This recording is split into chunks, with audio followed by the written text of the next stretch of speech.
Welcome to the Strategy and Leadership Podcast, the podcast that brings you practical advice, lessons, and stories from senior leaders and thought leaders from around the world. The Strategy and Leadership Podcast is brought to you by SME Strategy, working with organizations around the world to create and implement their strategic plans. To learn more, visit SMEstrategy.net. And now, your host, Anthony Taylor. Hey there, folks. Welcome to today's episode of the Strategy and Leadership Podcast. Today, my guest is Peter Compo, and he's the author of The Emergent Approach to Strategy, Adaptive Design, and Execution. He spent 25 years in the same organization, and I'm so excited to share the adaptive learning from his work. But Peter, thanks for joining me today. Looking forward to having a chat and learn more about your work and your book. Thanks for having me. Excellent. So I was trying to be a little coy with it, but can you tell our listeners a little bit about your experience in the organization that you work with, a little bit more about you personally, and we'll get into the chat? Yeah. Well, I spent 25 years at EI Dupont here in Wilmington and a few locations. Now a much smaller company that was at when I joined and has gone in kind of a breakup, but it is the parts that have been broken up, and what it was when I first joined was one of the great companies of the 20th century. And its heyday was really in the earlier part of the century when they invented just so many products that became, household names, nylon and Freon and Stainmaster, and also many commercial things, Kevlar and Tyvek and so forth. It was a great company, and its parts still are, even though it's been broken up. I joined it as a chemical engineer scientist, and I experienced quite a wide range of positions in the company, had leadership positions in operations and supply chain, marketing, product. I worked in new ventures as the director of Dupont Ventures for a short time, and then I worked in old commodity businesses. So I really had a good view. I talk about it having worked in the corporate trenches for 25 years. And over that time, I saw a lot of ways that strategy was thought about. I saw a lot of ways that innovation was thought about. Of course, we had an army of consultants. All the big names were coming through year after year, and I saw what they were saying. And I felt compelled to think about things a little differently and bring a new clarity, as I say, to strategy and implementation, strategy, design, and implementation. I'll add one other thing. I actually come from a musical background. And my family was all musicians in New York. And that gave me a background that was important too, though, because I think one of the things we really have to do is connect strategy methods to how creativity occurs and how innovation really occurs. And it doesn't occur by stepwise recipes. It's ugly and it's messy, and only in hindsight are we able to take histories and say, well, they must have known what they were doing all the way. Or a few cases you can find people that got lucky enough to know it all the way. So I've tried to integrate this whole angle of how creativity occurs in an adaptive way.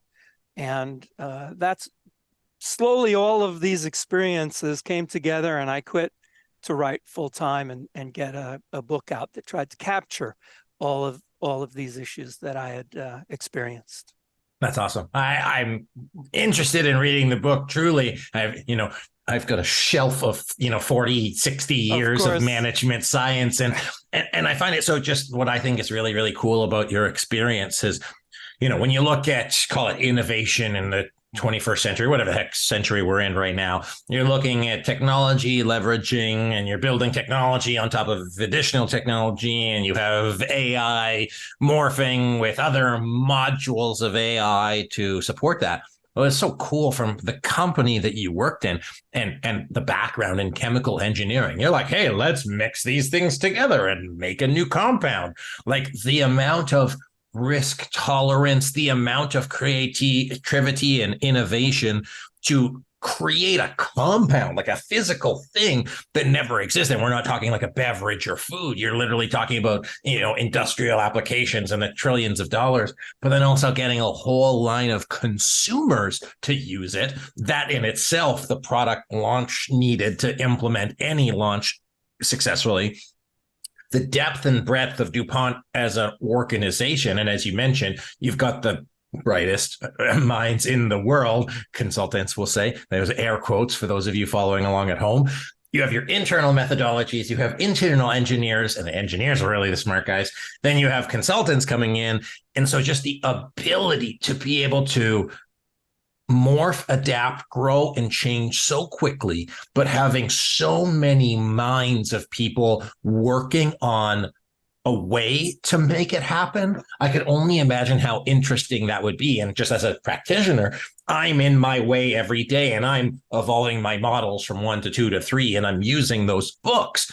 But for you guys were on the front line of it. And I can only imagine what that was like. So getting into a question, Peter, what was it like in the 25 years in that organization and the kind of arcs of innovation of the ideas and how it's evolved, and take us as deep into the trenches as you'd like to go? Looking back, the really famous inventions of the company occurred before I got there. And the company was almost 200 years old when I got there. And they had started, the first 100 years was with explosives. And then they parlayed that explosive chemistry, had cellulose chemistry, which was from dynamite. And they said, well, let's start looking at other chemistries. And slowly but surely, they branched out into all kinds of chemically related technologies and platforms, including inventing nylon along the way and the whole polymer world, along with some other great companies in Europe and Asia. What was really interesting, I think, about strategy and DuPont for me was they, when I joined, the question was, how are we going to do it again? How are we going to reinvent this company for a third time? Hey, look, a company that reinvents itself once is brilliant, right? And has survived for 200 years. But to be able to do it a third time, a really great challenge. And what I think they were up against is something that so many companies are up against. It's questions like how long to hang in there with legacy products, how long to hang in there with old platforms that got you there in the first place. I mean, I know I wasn't there, but I know there was times people would say, no, we're going to keep investing in nylon because that's what got us there, Yet maybe the company was 10 years too late in moving out of nylon and saying, this is now a commodity. We can't afford to be the producers of this anymore. It's time to move on. I think that was something that DuPont and all maturing companies really had to face and was very difficult. And frankly, maybe didn't face it as hard as they could have. And that was part of the reason why the corporation had to be broken up a little bit. I mean, there's also the problem of how fast you can change. They did a really brilliant thing. They said, look, we had 100 years of explosives. We had 100 years of chemistry and materials. What's the future? It's biology. That's where the new opportunity is. And I think it was a brilliant idea to do that. The question came down to how fast could you move? How fast could you get out of the old stuff and still justify corporate overhead of a huge R&D division and all the overhead of a C-suite and all the various parts that came with running a global company of that size?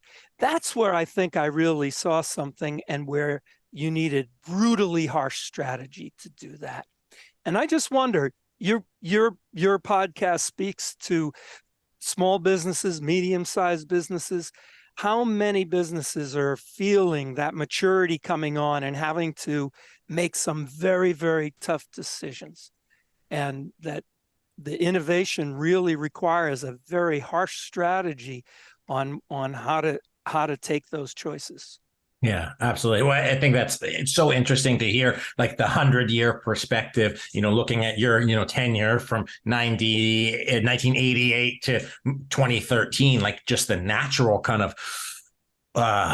industry, it's not the right word, but macroeconomic changes that have happened. And I just find it so interesting running a business now, the speed of change. I was meeting with somebody who's doing social media, and he said, hey, every 5 years, I need to reinvent myself. And that is a very, very niche technology.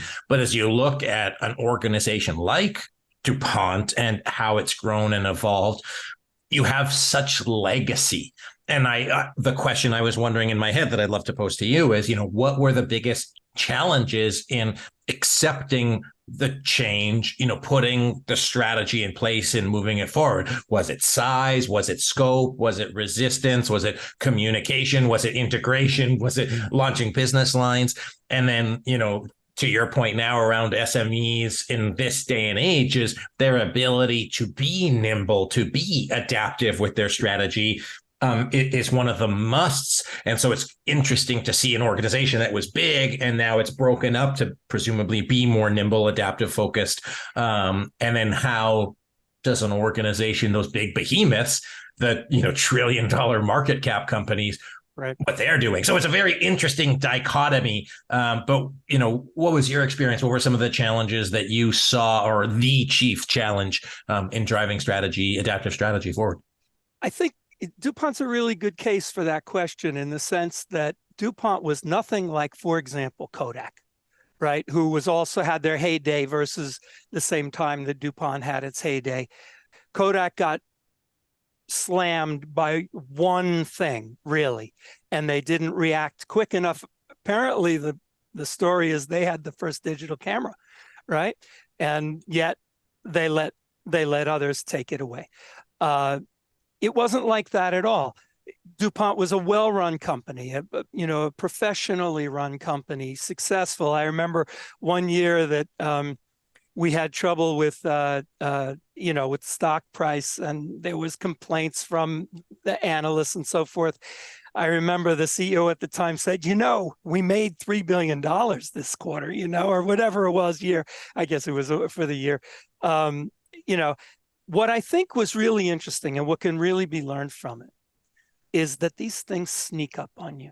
They sneak up on you, and it's very, very hard to know when it's time to pull the trigger, when it's time to let go of old product lines and sell them, and when it's time to put big money into new things. It's really, really hard. But what I think, not only was DuPont a little slow in doing it, I think that we didn't get enough out of the old businesses to finance the new. Oh. We weren't rigorous enough about making money in the old businesses and getting the absolute most we could out of them. And that wasn't just too many people, which we did have, and that was borne out as they started to break the company up into parts.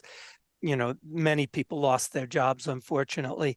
I think that as I watched this, it was we didn't have enough efficiency and enough success in the existing old businesses to properly finance the new businesses. And I think, and in terms of, you asked a question about resistance. I don't know that it was actually resistance. I think it may have been more along the lines as it wasn't clear what to do. There wasn't great clarity. And then I'll add the last one, which was the toughest of all, having to achieve quarterly results that keeps the stock price going. And frankly, you could make a great 5-10-year vision and plan, and you even might think it's right. We had high power consultants come in here and tell us it's right. But when that quarter comes, it can change things, and it can change focus. And that was another tough thing. And I think that was very related to not getting enough out of the existing businesses. I see it, with organizations, public organizations. It's like your stakeholders. You're like so accountable to your stakeholders, and I'll say it's above my pay grade. I'm not a public CEO, and I can't sit here and say, well, you need to engage your stakeholders so that they know that your innovation runway is 4 years out, because that's not what motivates and drives them.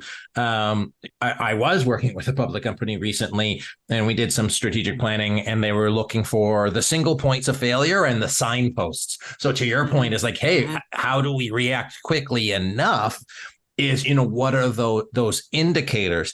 And you had mentioned the I call it slow divestiture, or the plan. What is the maybe not timeline, but hey, as we innovate with these new products, do we have a plan to sunset? Are we going to sell? Are we going to just squeeze as much margin as possible? Are we going to sell some of the old factories? So was that the gap that you said one of, is because there was no clear plan? That was one gap. And I think it was twofold, and we've touched on it, is being too slow to recognize when it's time to let go of things. And the other is too slow to recognize what it takes to have the level of efficiency you need, a strategy of efficiency that integrates. This was another problem that I'll raise. And in fact, this is one that I focus very, very much in the book. The whole idea of integration, telling the sales and marketing people, oh, your job is to sell and to get new business, blah, blah, blah. Oh, and telling the operations people, your job is to reduce cost. Well, the problem with that is that if you don't consider what we're selling to customers, what product lines we're going to have, and marketing and sales can just get any product they want. And I'm not saying it was ever like that. But if marketing sales are free to pick what they need, whatever they want, without consideration for cost, how does operations reduce cost? It needs to be a truly integrated approach. And I think that was a place where we didn't have a truly integrated strategy. So that was another kind of aggravating factor in getting the most out of businesses and getting the most out of legacy businesses. I'm going to answer one more. In 2002, we had our 200th anniversary as a company, and there was a new launch of a new strategy, a new CEO, and it was all about moving to a more modern knowledge base ability, instead of being so focused on manufacturing assets and so forth. More what knowledge is incorporated that's unique into our products. I think it was actually a very good strategy, and he got some good help from McKinsey and others. I think it was a really good strategy, but the effort to make that change and then drive it down into the organization and talk about what it means for day-to-day activity, what it means for everybody's job, that's a different task. It's not enough to have a good idea like that, but to drive that strategy throughout the company, with everybody having a strategy of their own that is consistent with it and congruent with it, that's where we fell down. Yeah, absolutely. One of the things that we talk about is we call it the multiple destination trap. If everybody's moving to a different destination, we're working on different things. And so we work on the alignment of that one destination, which sounds like that's what you had. But then what the breakdown was, the cascading, the integration, the alignment, top down, bottom up, and making sure that everybody had, knew what they need to do, knew what it was. And one of the things I tell my clients is, there's 2 or 3 days of planning if you're doing an offsite. And in this case, months and months and months of strategizing. But don't forget the 1,100, 1,500 days of implementation. It's the amount of communication. It's the amount of engagement. So let me ask you, talk about the book. As you look at writing this book, the lessons learned over 25 years in multiple positions, new clarity for strategy, theory, and practice, an emergent approach to strategy, adaptive design and execution.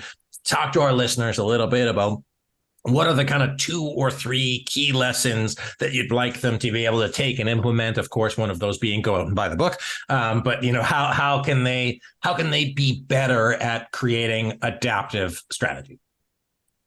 I think I'll even take it down to 1. I'll even take it like if someone asks me, and this is true for small business or a large company, doesn't matter. I'm going to really stress this one. And it's that the vast majority of strategies I've ever seen, strategic plans from the military, government, education, NGOs, small businesses, large businesses, what they consist of is fairly high-minded vision and mission and big abstract goals, and then long, long, long lists of sub-goals and plans and metrics and priorities and pillars and so forth and so on. And I would say that the first thing anyone can do is take away the lists and ask the question. And I'm not the only one to talk about the problem with lists, right? You've heard that before. A list of goals is not a strategy. You got to make hard choices. Porter, you can't serve everybody. You can't be everything to everybody, so forth. But what's the key? What is the magic to get rid of the list and getting a real strategy policy instead? And following people like Rummel, I think the magic is what's in the way. What I call it, what's the bottleneck to your aspiration? If your aspiration is short-term growth, what's the bottleneck to that? If your aspiration is a tremendous one like Dupont, how can we reinvent a company after 200 years for the 3rd time? What's the bottleneck to that? And that it is finding the bottleneck, what's in the way, and then talking about what's a policy that can bust that bottleneck. This can immediately reduce the lists and try to really zero in on the few things that really matter. And kind of connected to what you were talking before, like for Dupont here, they're trying to do this immense change. What was really in the way? What are we really fighting here? Is it the organization doesn't want to buy it? Is it too complicated? Is it that what we're proposing can't be done in the time that we're proposing it? Is it we don't have the right people or too many people? What was in the way, and what are we going to do about that? I think the problem with lists is it's so debilitating, these lists. There's no pain in them, and a real strategy has to have pain. A real strategy has trade-offs, right? And I used to look at these lists, and I look at them from other people now, and what happens is everybody says, look, who could argue? It's on the list. We're doing everything needed to make this company reinvented. We're doing everything we need to improve and meet our goals. But of course, if everything matters, nothing matters. I also used to say, what happens is it's like everybody in the room gets their bullet point. And then they can go home and go back to what they were doing before, as long as they got their one bullet point. And no one asks, are all these bullet points consistent with each other? So this is my number one thing. And I've built all kinds of machinery, techniques, simple techniques that you can use to move from a bunch of lists as a strategy to a strategy that may have lists for implementation, but zeroes in on the bottleneck and on the policy you need to bust that bottleneck. Awesome. It's one of the things that I appreciate about people who grow up with an engineering background, because there's a problem solving framework. Everything is not the problem. It's what is the root cause of the problem. And what I was taking away from what you were sharing is when you look at adaptive, like you are adapting. So there's like the proactive, there's the reactive, and then there's the adaptive. And what most people are doing, some are trying to be proactive, some are trying to be reactive, but building a good adaptive strategy has you really focus on, hey, what are those key things and how do we roll with it? We don't do 5-year plans anymore, again, by nature of the clients that we work with. because it's going to change so quickly, and your document is not going to adapt faster than you are. So we'd rather say, here, what are those key wins? What are we trying to solve for, and what are we going to work on? So vindicated somewhat as a facilitator that we're doing the right thing as you, which is great. But I just think it's so critical. And one of the other takeaways I have from you, Peter, is just getting everybody on the same page, to be able to do that and make sure that everything's clear. Something you wanted to add there before we finish up? Two quickies. One is, it's funny you said that about engineers, because I was on a panel and a woman on the panel made fun of me. Oh yeah, I can see the engineering coming through in your book. And I was like, thank you. What a compliment. Fantastic. But the other is, I think getting everybody on the same page in a way that's not trivial, in a way that you're not just repeating the slogans, and the way that you're not just looking at a 55-page PowerPoint deck. This takes real effort, and it's a technical effort, not just a personal effort. It's both. People have to understand and internalize what's really going on to do this. And I think I spend a whole lot of time in trying to give techniques that can happen with. I gotcha. It's I can only imagine. Can I throw one more, a real quick one, because you really raised an important point about how fast things are changing. I don't know that there's a problem with a 5-year vision or a 5-year goal. I think the problem comes in when you think you're done after you've done that and listed a bunch of things. You have to translate that into what's in the way of hitting that 5-year goal, and really asking yourself, are you sure that 5-year goal is it, or should we just let it go and let's focus on a year? That's a good discussion. But even if a 5-year or even a 10-year goal is meaningful, it's only the starting point. You have to ask, what's in the way now? And how are we going to give real-time guidance to the organization on what to do now? That's a different trick. And I don't think they're mutually exclusive. I think it's when you put a long-term goal and you're done with, and now we'll go back to what we were doing before. Absolutely. I think, it's more the set it and forget it nature that people think that strategy is not a document, nor is it a vision.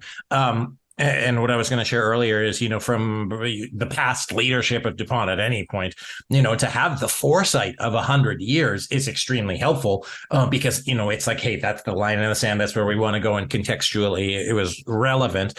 And also just making sure, say, hey, what does that really mean? And how do you sustain it? Because a great organization, and that's why I was so excited to speak, Dupont as an organization, it's a great organization and historically has made significant improvements to society that I don't think we even think about it when you're like, hey, I'm using a frying pan, but there's something in there that somebody made. Anyway. No, how they did that year after year and are still doing it. These businesses, some of them are 70, 80 years old and still are great businesses. I mean, it's a testament to kind of the genius of some of these people, Absolutely. And so it's it's not gone. So rather, what I'd have our listeners, you, the listener, look at is saying, hey, what are those ingredients that really make an organization long last, that can make your organization, if you so choose, be one of significant impact, long lasting impact, and that can make big things. And to do that, again, Peter's kind of main premise is, make your strategy adaptive, look at what's going to get in the way so that you can focus on what you really need to focus on in order to move you forward. Just before we finish, Peter, I want to give a shout out to our partner, Affinity Group. When Peter and I jumped on the call, he said, hey, I thought you were Canadian. You don't sound Canadian. And I'll say, well, there's a lot of benefits to sounding Canadian, but Affinity Group, which is a recruiting staffing agency, is in Canada. And one of the benefits of hiring talent in Canada is that you pay Canadian prices. So if you're looking to bring on some great people onto your team, visit affinity-group.ca/SME. There's a link to that in the show notes as well. You can partner with them. They're awesome people. Tell them we sent you. But really, Peter, thank you so much for being here, for sharing what you shared. Where can people pick up your book? Where can they learn more about the work that you're doing now in 2023? It's easy. Amazon.com, of course. Emergentapproach.com is my website. Emergent Approach Strategy is the book on Amazon.com. A lot of information there. And you can check me out on LinkedIn, of course, Peter Compo, and get all the information you need. Awesome. I appreciate that, Peter. Thank you so much for joining us. It's been a personal pleasure. Really, it was a lot to learn. And I had a blast. So thanks for making the time today. It's been fun. Thanks. Folks, my guest today, Peter Compo. One of the things I'm taking away from today, that I like cheating and you get years and years of consultant experience all baked into one, but really seeing, what is needed to make a special organization, to make special products, to really adapt and have an organization thrive through multiple decades of change. And then how can you borrow from all of that learning, incorporate what works for you inside your strategic approach and recognize that strategy is certainly not a list. It is an intention of where you want to go, but a consistent pursuit of doing the right things in the right order to solve the right problems. And I think if you do that, you will build a resilient organization, then you'll emerge out of the next piece of whatever society brings to us. Who knows what's next? But thank you again, Peter. It's been a pleasure. My name is Anthony Taylor. This has been the Strategy and Leadership Podcast. Appreciate you for watching, and I'll see you next time.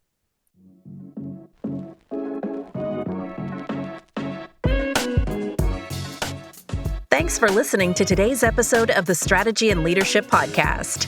Be sure to subscribe so you don't miss a single episode. And if you enjoyed today's episode, please consider giving us a review. We appreciate you listening and following along, and we hope you have a wonderful rest of the day. And as Anthony says, until next time.